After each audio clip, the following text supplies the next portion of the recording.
नमस्कार, the wire में आपका स्वागत है। मैं हूं मीनाक्षी। इस महीने की शुरुआत में 18 राजनीतिक दलों की एक याचिका जो सुप्रीम कोर्ट में उन्होंने दायर की थी, उसमें उन्होंने कहा था कि केंद्रीय एजेंसियों का, खासकर सीबीआई और ईडी का विपक्षी नेताओं के खिलाफ दुरुपयोग किया जा रहा है। वे चाहते थे कि सुप्रीम कोर्ट इस पर कोई एक्शन ले।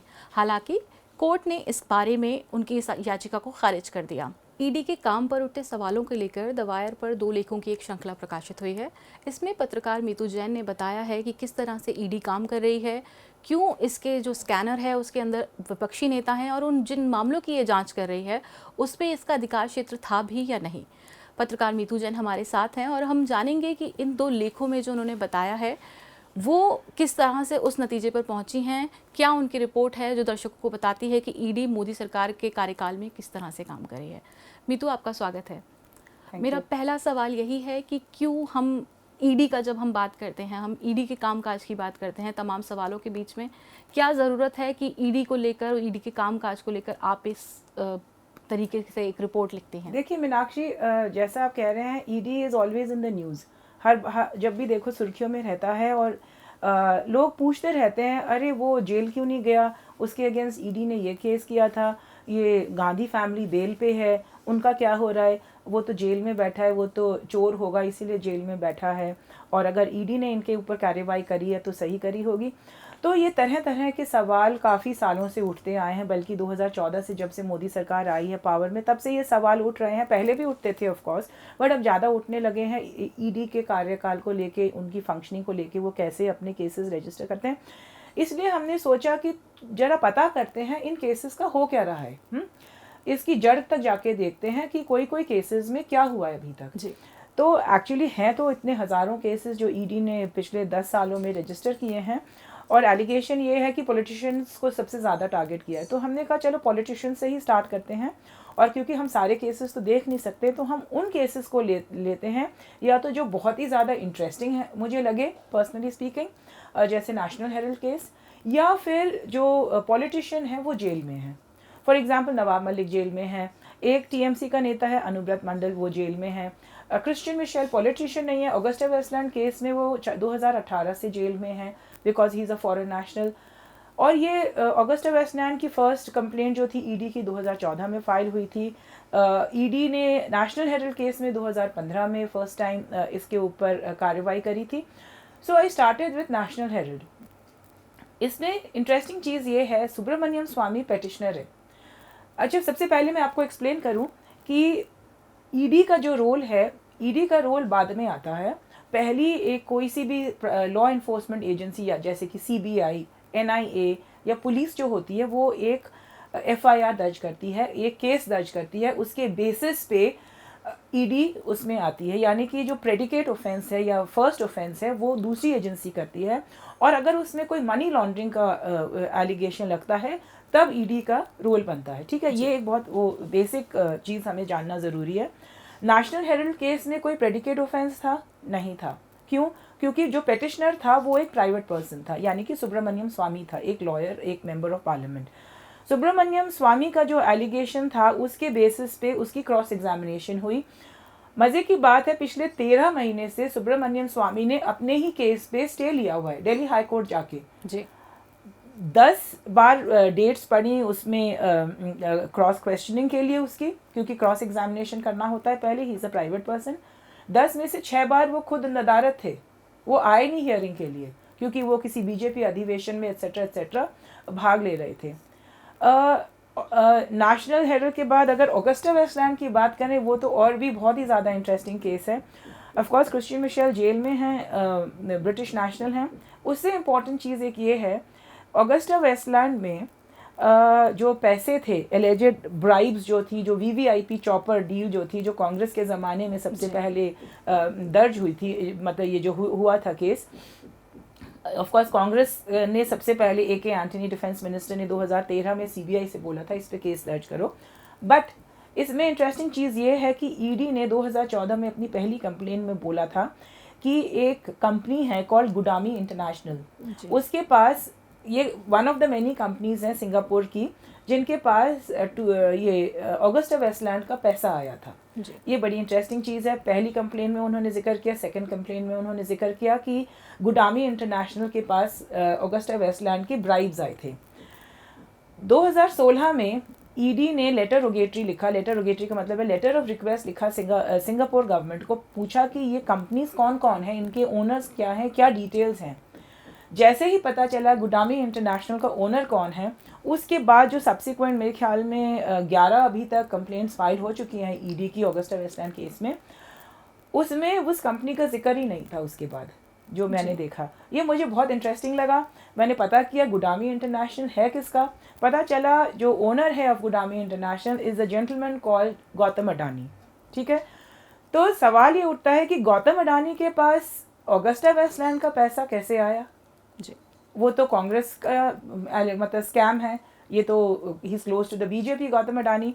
और ऑगस्टा वेस्टलैंड में वो क्या कर रहे थे, जैसे ही पता चला वो इन्वॉल्व हैं तो उनका नाम हटा देते हैं जी। वैसे ही अगर देखें नवाब मलिक केस में, नवाब मलिक का तो मतलब ऐसे देखा जाए तो बहुत सारे पेचीदे केसेस हैं, बहुत इंटरेस्टिंग केसेस हैं। और जो ईडी के ऊपर इसीलिए इल्ज़ाम लग रहे हैं कि वो they are not following the law. जो पीएमएलए है जो उन्हें फॉलो करना चाहिए वो नहीं फॉलो कर रहे, और जो जड़ तक जाके देखें तो कहानी कुछ और ही निकल के आती है। यहाँ मैं जिक्र करूँगी जो आपकी स्टोरी का पहला पार्ट है, उसमें जो शुरुआत होती है वो बताती है कि एक सर्कुलर 2020 में जारी किया गया था। करेक्ट। उस सर्कुलर में बताया गया था कि कैसे जो ईडी का अधिकार क्षेत्र है और विस्तृत हो जाता है, उसकी जो पावर्स हैं, जो उनके चीफ हैं, जो ईडी के प्रमुख हैं, उनकी ताकत और बढ़ जाती है, उन्हें और अधिकार मिल जाते हैं। इस सर्कुलर के बारे में जब आपने स्टोरी में आगे बताया है तो वो उसको लेकर बहुत स्पष्ट रूप से कहीं से कोई आधिकारिक बयान हमें नहीं मिलता है कि हाँ उसकी एग्जिस्टेंस थी। ये पूरा जो सर्कुलर का जो मसला है ये क्या है?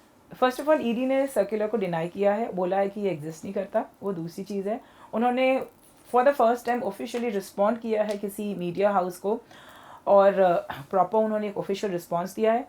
इंटरेस्टिंग चीज़ ये है कि उन्होंने वायर पे आरोप भी लगाए हैं। उन्होंने बोला है कि ये हम जो अक्यूज़ हैं उनके लिए हम काम कर रहे हैं। उन्होंने ये भी हम पे एलिगेशन लगाया है कि हम जो लॉयर्स हैं जो अक्यूज़ हैं उनके लिए इंफॉर्मेशन निकालने की कोशिश कर रहे हैं ईडी से।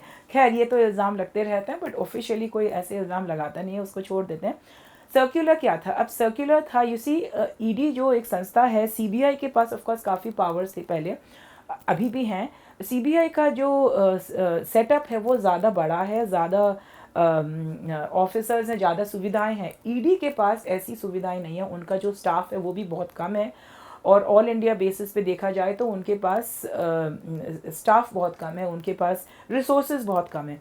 इसीलिए उन्होंने सोचा कि हम सारे केसेस को ना लेके हम कुछ ही चुनिंदा केसेस को लेंगे जो इम्पोर्टेंट हैं। तो उन्होंने सर्कुलर में लिखा, फॉर एक एग्जांपल देती हूँ, कि अगर मेट्रोज़ हैं तो दिल्ली, मुंबई, बैंगलोर, चेन्नई, कोलकाता एट्सेट्रा एट्सेट्रा, इनमें अगर कोई जो केस बनता है 10 करोड़ से ज़्यादा का, तब उस केस को ईडी टेकअप करेगी, या फिर छोटी सिटीज़ में अगर है तो 1 करोड़ से ज़्यादा। अब पीएमएलए में कोई ऐसा रूल नहीं है कि आप 10 करोड़ या 1 करोड़ या less than that. PMLA simply कहता है कि 1 करोड़ से कम का अगर अमाउंट इन्वेस्टिगेट कर रही है ईडी, आपको बेल देनी होगी तुरंत। ठीक है, there is no question. 1 crore से ज़्यादा आप उन्हें जेल में रख सकते हैं अगर ज़रूरत पड़े तो। अब अगर ऐसी बात है, अगर 10 करोड़ से कम के केसेस हैं तो तकरीबन सारे ही केसेस 10 करोड़ से कम हैं। ठीक है, जिन केसेस का आपने जिक्र किया, जिन केसेस का मैंने जिक्र किया, चाहे आईएनएक्स मीडिया केस हो जो चिदम्बरम जिसमें इन्वॉल्व हैं, चाहे कोई सा भी केस ले लीजिए, तकरीबन सारे ही, सत्येंद्र जैन का केस हो, नेशनल हेराल्ड केस में भी लगभग नेशनल हेराल्ड के केस में तो अभी तक उन्होंने सिर्फ ईसीआईआर दर्ज करी है, एक उन्होंने मतलब एफआईआर जिसे कहते हैं, एक अभी तक चार्जशीट भी दर्ज नहीं करी है पिछले 10 सालों में। तो उसमें ये था कि 10 करोड़ से कम। अब अगर देखा जाए तो हाल फिलहाल में बैंगलोर में लोकायुक्त पुलिस ने एक बीजेपी के एमएलए को गिरफ्तार किया। उनका बेटा भी एक पब्लिक सर्वेंट है, तो यानी कि एक एमएलए और एक पब्लिक सर्वेंट को गिरफ्तार किया। उनके पास जो टोटल अमाउंट पाया गया वो 8 करोड़ था। तो सवाल ये उठता है कि ईडी अपना सर्कुलर फॉलो कर रहा था और इसलिए इन लोगों के ऊपर कार्रवाई नहीं करी जी, या ये है कि वो बीजेपी नॉन एग्जिस्टेंट सर्कुलर जिसके बेसिस पे उन्होंने कार्रवाई नहीं करी, वजह क्या थी इनके ऊपर? अगर अच्छा, अगर अब आप दूसरी चीज़ देखिए, अगर 10 करोड़ का अमाउंट है तो INX मीडिया में, जैसे मैंने बोला, प्रेडिकेट ऑफेंस जो होता है, जो जी, CBI जो प्राइमरी ऑफेंस है। प्राइमरी ऑफेंस जो CBI ने फाइल किया है, जी। वो है 9,96,000 का। जो मिस्टर चिदम्बरम के ऊपर एलिगेशन है 9,96,000 का है। जी। तो ED कैन ओनली इन्वेस्टिगेट 9,96,000, पर उन्होंने केस बनाया हुआ है 3 करोड़ से ज़्यादा का केस बनाया हुआ है, वो भी 10 करोड़ से कम है। ठीक है ना। चाइनीज वीजा केस में 50 लाख का केस बनाया हुआ है। केसेस वो बना रहे हैं जहां उन्हें सूट करता है। अगेन अगर आप देखें तो ड्रग्स का जो मामला है, जी, मेरा अगला सवाल वही था कि ये जो NDPS से रिलेटेड, जो नारकोटिक्स ड्रग सब्सटेंस से रिलेटेड जो केसेस होते हैं, उनमें ED कब इन्वॉल्व हो सकता है? क्या इसका रूल जो है वो कहता है? ये आप एक बड़ा इंटरेस्टिंग सवाल पूछ रही हैं। एक स्केड्यूल होता है, ठीक है, एक पूरी लिस्ट होती है ऑफ ऑफेंसेस जो ED इन्वेस्टिगेट कर सकती है, मतलब ED इन चीज़ों को इन्वेस्टिगेट यही करेगी। वो अपराध होंगे जिनकी जांच जांच ED कर सकती है। हाँ, जी। अगर किसी नार्कोटिक्स कंट्रोल ब्यूरो ने एक केस दर्ज किया है तो ED उसमें घुस सकती है, because drugs is a scheduled offence, and अगर एजेंसी ने फाइल किया है then they can get into it. But अब इसमें सवाल ये उठता है कि छोटी छोटी पुड़िया लेके अगर कोई ड्रग अमाउंट कितना है जो बरामद हुआ ड्रग उसका? एग्जैक्टली। अगर छोटी छोटी पुड़िया हैं तो उसमें तो ED नहीं घुसेगा ना। ED ने बोला कि अगर एक कमर्शियल क्वांटिटी है, और वो कमर्शियल क्वांटिटी का जिक्र मैंने किया हुआ है, you know, so many kgs of so and so drug, 500 grams of this, एक बड़ा अमाउंट होगा तभी ED घुसेगी। अगर आप रिया चक्रवर्ती वाला मामला देखें, यानी कि सुशांत सिंह राजपूत की जो फ्रेंड थी, सुशांत सिंह राजपूत जो मुंबई के फिल्म एक्टर थे जिन्होंने आत्महत्या कर ली थी, उनकी जो फ्रेंड थी जिनके ऊपर एलिगेशन था कि वो ड्रग पेडलिंग कर रही थी, उनके ऊपर काफ़ी सारे एलिगेशन लगे। Of course all the allegations fail flat in the end, but ED उसमें घुसी जबकि कमर्शियल क्वांटिटी नहीं थी, उसमें कोई अमाउंट बरामद ही नहीं हुआ था। अमाउंट बरामद तो दूर की बात है, कमर्शियल अमाउंट तो नहीं था ना जी। मतलब कम से कम 500 ग्राम्स या जो 5 kgs या 10 kgs जो उन्होंने अपने सर्कुलर में अपने लिए जो नियम बनाए हुए हैं, नियम बनाए, वो भी अपने आपने फॉलो नहीं करे। तो सवाल ये उठता है, अच्छा फिर दूसरी चीज़ है कि ये डायरेक्टर के जो पावर्स हैं वो ये हैं, in national security, in public interest वो केस दर्ज कर सकते हैं। आई मीन ऐसा नहीं होता, आपको PMLA का जो कानून है वो आपको फॉलो करना होगा, that is the law of the land, और जो कानून है आपको कानून फॉलो करना होगा। पर जब हम ED से इस बारे में जो आपने सवाल भेजे थे ED को, उसमें अगर उनसे क्वेश्चन किया जाता है तब उनका क्या जवाब है? तो उनका, जैसे मैंने बोला, उन्होंने हमारे ऊपर इल्ज़ाम लगाए, उन्होंने कहा कि ये हम वेस्टेड इंटरेस्ट के लिए काम कर रहे हैं। कोई जवाब नहीं दिया सीधा। उन्होंने कोई सीरियस जवाब नहीं दिया। उन्होंने बोला कि उन्होंने एक्चुअली किसी भी चीज़ का कोई वो नहीं दिया। उन्होंने बोला ये सारे मोटिवेटेड क्वेश्चंस हैं, और किसी भी सवाल का उन्होंने ठीक से जवाब नहीं दिया। मतलब किसी को हम नहीं कह सकते कि स्पष्ट आंकड़ा वो दे रहे हैं या वो स्पष्ट तथ्य हमें बता रहे हैं। एग्जैक्टली। एक उसमें जो उन्होंने बोला, जैसे मैंने कहा, नेशनल हेरल्ड केस में प्रेडिकेट ऑफेंस नहीं एग्जिस्ट नहीं करता, उसके बाद भी उन्होंने एक केस दर्ज किया है ED ने, उसमें उन्होंने बोला अगर कोर्ट कहती है तो हम कर सकते हैं। पर ये बात मैं अगले सवाल में अपने पूछूंगी, इससे पहले मैं आप एक और सवाल पूछना चाहती हूँ। लगातार कहा जाता है कि नेताओं के खिलाफ केसेस हो रहे हैं, पर हम देखते हैं जब हम थोड़ा सा स्क्रूटनाइज करते हैं तब हमें नजर आता है कि वो नेता जो कभी किसी और दल में थे और बाद में वो सत्तारूढ़ दल यानी भाजपा में या भाजपा के किसी भी एसोसिएट पार्टी में अगर वो चले जाते हैं तो उन केसेस के बारे में हमें बहुत ज़्यादा ना मीडिया में देखने को मिलता है, ना उनकी जांच को लेकर हमारे पास बहुत जानकारी आती है। ये जो केसेस हैं और इनमें कौन कौन से नेता हैं, ये भी आपने अपनी स्टोरी में, क्या आप हमारे दर्शकों को छोटे में बता सकते हैं? फॉर एग्जाम्पल, जो सुप्रीम कोर्ट में अभी जो पिटिशन फाइल हुआ था, उसमें इन नेताओं ने, जो पॉलिटिशियंस कोर्ट गए थे, उन्होंने खुद ही जिक्र किया था। फॉर एग्जाम्पल उन्होंने हिमंता बिस्वा शर्मा का एग्जाम्पल दिया था, असम के मुख्यमंत्री। असम के मुख्यमंत्री हैं, जो जब तक वो कांग्रेस में थे तब तक उनके अगेंस्ट एक वो लुई बर्जर स्कैम करके है, लुई बर्जर एक वाटर सप्लाई स्कैम हुआ था। हाँ, लुई बर्जर एक अमेरिकन कंपनी है। अमेरिका में उस कंपनी के अगेंस्ट एलिगेशंस थे कि उसने ये कांग्रेस के, यानी उस वक्त मिस्टर शर्मा कांग्रेस में थे, उन्होंने किस किस पॉलिटिशियंस को पेमेंट करी है। अब जैसे ही उसके ऊपर जांच शुरू हुई, हिमंता बिस्वा शर्मा बीजेपी में आ जाते हैं। उसके बाद उस जांच में ना CBI ने कुछ किया है, ना ED ने ऑब्वियसली कुछ किया है। शुभेंदु अधिकारी हैं, जो TMC के बड़े नेता होते थे, काफ़ी बड़े थे, मतलब ममता बनर्जी के राइट हैंड मैन माने जाते थे। जैसे ही वो इधर आते हैं, उनके अगेंस्ट केस ड्रॉप हो जाते हैं। ऐसे कई सारे नेता हैं मतलब जिनके बारे में हम डेली सुनते आते हैं कि उनके अगेंस्ट केसेस थे और वो ड्रॉप हो जाते हैं द मोमेंट वो मतलब जिसे कहते हैं कि जो इन्फोर्समेंट डायरेक्टरेट एक वो बन जाती है, या बीजेपी जिसे कहते हैं कि BJP is become washing machine, वो जो भी उसमें जो जाता है वो allegation थे। साफ निकल के आता है। जी। अगर हम बात करें इतने सारे केसेस की, जैसे कि आपने शुरुआत में बताया था, अगर हम बात करें नेशनल हेराल्ड के केस की, आपने शुरुआत में बताया कि प्राइवेट पर्सन जो है, प्राइवेट पर्सन की एक कंप्लेंट थी, पर उसी बीच में 2015 में इनके हाथ में एक ऐसा नियम आता है जिसमें ये कहा जाता है कि आप प्राइवेट पर्सन की कंप्लेंट पर भी ईडी जो है वो संज्ञान ले सकती है। ये पूरा जो मसला है कि किस तरीके से ईडी इन्वॉल्व हो रही है नेशनल हेराल्ड केस में, वो हमारे दर्शकों को बताइए। देखिए ये सर्कुलर उनके हाथ नहीं आया था, ये सर्कुलर उन्होंने खुद निकाला था। जी। ठीक है, करनैल सिंह उस वक्त एक्टिंग डायरेक्टर थे, 2015 की बात है, 23 अगस्त को इन्होंने ये सर्कुलर निकाला था। इसकी एक थोड़ी हिस्ट्री है, वो मैं बता दूं। इससे पहले इसकी जांच हुई थी, एक कंप्लेंट फाइल हुई थी, कंप्लेंट के बेसिस पे एक जांच हुई थी। जी। 9 महीने में ईडी ने केस बंद कर दिया। क्यों? क्योंकि ईडी ने बोला इसमें प्रेडिकेट ऑफेंस नहीं है, यानी कि किसी ने इसके ऊपर अभी तक संज्ञान नहीं लिया है, ना सीबीआई ने, ना एनआईए, पुलिस ना ने या किसी पुलिस और ने, किसी एजेंसी एजेंसी ने वो नहीं, प्रेडिकेट ऑफेंस नहीं है तो हम इसको केस को बंद कर रहे हैं।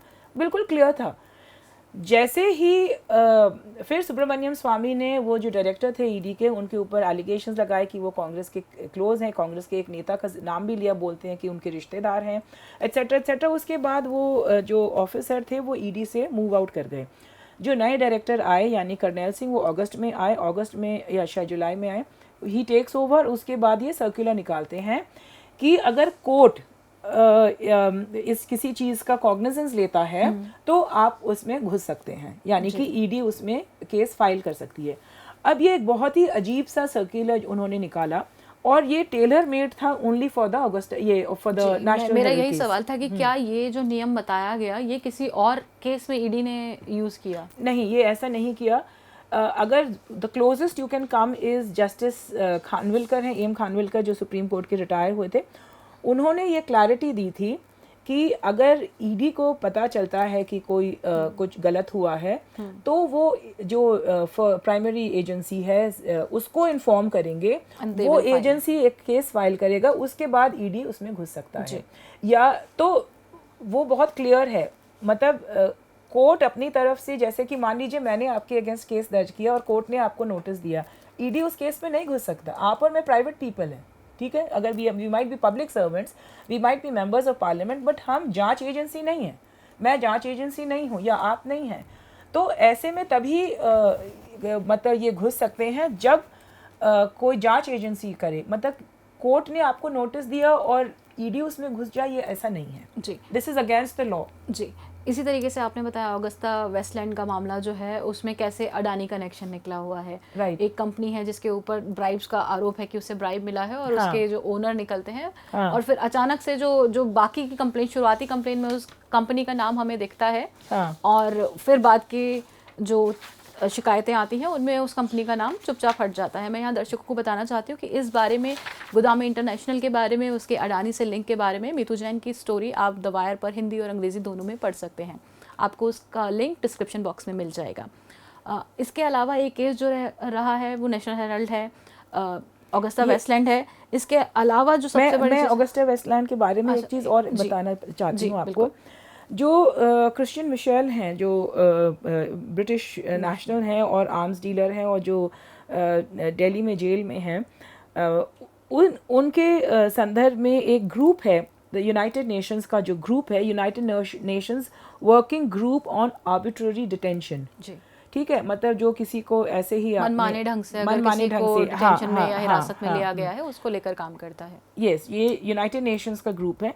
इन्होंने एक रिपोर्ट बनाई जिसमें उन्होंने जिक्र किया, और मैं जिक्र करना चाहती हूँ, इसे कोट करना चाहती हूँ, कि क्रिश्चियन मिशेल को सरकार ने इसलिए, मतलब यूएई ने इसलिए क्रिश्चियन मिशेल को इंडिया एक्स्ट्राडाइट किया क्योंकि यूएई बदले में जो वहाँ के जो रूलर हैं, उनकी जो प्राइम मिनिस्टर की बेटी है प्रिंसेस लतीफ़ा, उसको मतलब वापस चाहते थे। प्रिंसेस लतीफ़ा यूएई से भाग गई थी और she was found on the high seas of the coast of India, ठीक है। Okay. कोस्ट गार्ड ने उसको डिटेन किया और उसको अरेस्ट करके she was sent back to Dubai, मतलब उसे सीधे दुबई भेज दिया गया।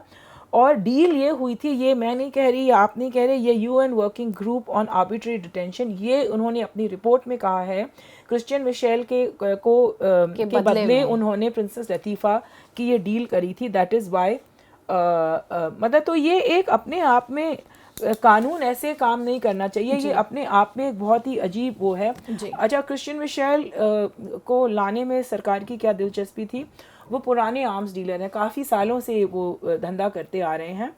और क्रिश्चियन मिशेल के ऊपर एलिगेशंस ये हैं कि वो गांधी फैमिली को बहुत क्लोजली जानते हैं, तो शायद ये चाहते थे कि वो क्रिश्चियन मिशेल गांधी फैमिली के ऊपर एलिगेशंस लगाएं ताकि केस, नेशनल हेरल्ड केस आगे बढ़ पाए। जी, हमारे पास वक्त कम है, मैं आखिरी सवाल जो आपसे पूछना चाहूँगी वो है कन्विक्शन रेट, दूसरा ट्रांसफ़र ऑफ केसेस, ये दोनों पहलू आपने अपनी रिपोर्ट्स में उठाए हैं।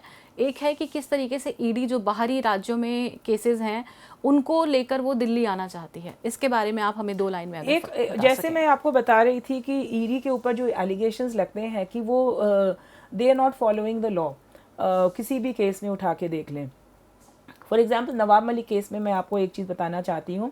नवाब मलिक केस में या इसी केस में जो जिसकी आप बात कर रहे हैं, अनुव्रत मंडल एक शख्सियत है तृणमूल कांग्रेस के, उनके ऊपर जो केस बने थे वो सारे कुछ, और जो कॉज ऑफ एक्शन बनता है सारा कुछ कोलकाता में बनता है। ईडी ने बोला कि वो मनी लॉन्ड्रिंग करके वो दिल्ली कुछ पैसा लाया गया, उन्होंने एलिगेशन लगाया और उन्होंने उस केस को दिल्ली ट्रांसफ़र कर लिया, पूरा का पूरा केस दिल्ली ट्रांसफ़र कर लिया राउज़ एवेन्यू, और अब अनुव्रत मंडल को तिहाड़ जेल में रखा हुआ है। तो ऐसी क्या खासियत है राउज़ एवेन्यू कोर्ट में कि सारे केसेस ईडी दिल्ली ट्रांसफ़र करना चाहता है? एक छत्तीसगढ़ का नैन स्कैम है जो मतलब पब्लिक डिस्ट्रीब्यूशन में चावल का एक वो स्कैम था, PDS को लेकर। हाँ उसमें भी जो कार्रवाई हो रही थी वो पिछले रमन सिंह सरकार के अगेंस्ट हो रही थी, और ये जो खुलासा हुआ था ये रमन सिंह सरकार के जो सरकार थी तभी ये खुलासा हुआ था, तो तब उन्हीं के मंत्री के खिलाफ, उन्हीं के मंत्री के, और तभी से ये कार्रवाई चल रही है। तो जो केस जब दर्ज हुआ या जो कार्रवाई अभी चल रही थी ईडी उसमें घुसी और उन्होंने डिमांड करा ये पूरा का पूरा केस छत्तीसगढ़ से दिल्ली आ जाए। अब इसका क्या लॉजिक है ये समझ में नहीं आता। दिल्ली राउज़ एवेन्यू कोर्ट वो चाहते थे, इसके लिए ये मैटर सुप्रीम कोर्ट में चल रहा है। हाँ, और आप जो अभी पूछ रही थी कन्विक्शन रेट को लेके, एक इंटरेस्टिंग चीज़ मैं इसमें ऐड करना चाहती हूँ। पिछले 9 सालों में या 8 सालों में 14 से 22 तक जो ईडी के ने जो सर्चेस करे हैं, ठीक है, उसमें काफ़ी बढ़ोतरी हुई है। टू बी प्रिसाइज 2555% इंक्रीज़ हुआ है जो सर्चेस उन्होंने करे हैं। जो उन्होंने केसेस रजिस्टर करे हैं, ठीक है, 2018 से 2022 के बीच में सिर्फ 4 सालों में 505% की वृद्धि हुई है, इंक्रीज हुआ है, राइट। अब कन्विक्शन रेट की अगर बात करें, दोष सिद्धि कितने केसेस में हुई है या कितने केसेस सुने जा रहे हैं या क्या किसी को कोई सज़ा हुई है? नहीं, सज़ा तो अभी किसी में नहीं हुई। The case has not reached a logical conclusion. Conviction rate जो है 96% ईडी कहती है। अब 96% 25 केस टोटल लॉजिकल कंक्लूजन पे पहुंचे जिसमें ईडी अपील में नहीं गई, जिसमें 24 केस में कन्विक्शन हुआ है। अब मतलब 24 केस में कन्विक्शन होना और आपने इतने सारे केस फाइल कर रहे हैं, 505% इंक्रीज़ हुआ है आपके केसेस में, सर्चेज में 2555% इंक्रीज़ हुआ है। ये अपने आप में दर्शाता है कि ईडी, जैसे ऑपोजिशन कहती है, इज़ बीइंग यूज्ड, उसे डराने के लिए, धमकाने के लिए और लोगों को चुप कराने के लिए। और जैसे ही, या अगर वो तो पॉलिटिशियन है, अगर ऑपोजिशन में चले जाते हैं तो उनके अगेंस्ट कार्रवाई नहीं होती। तो ये आंकड़े अपने आप में काफ़ी कुछ बताते हैं।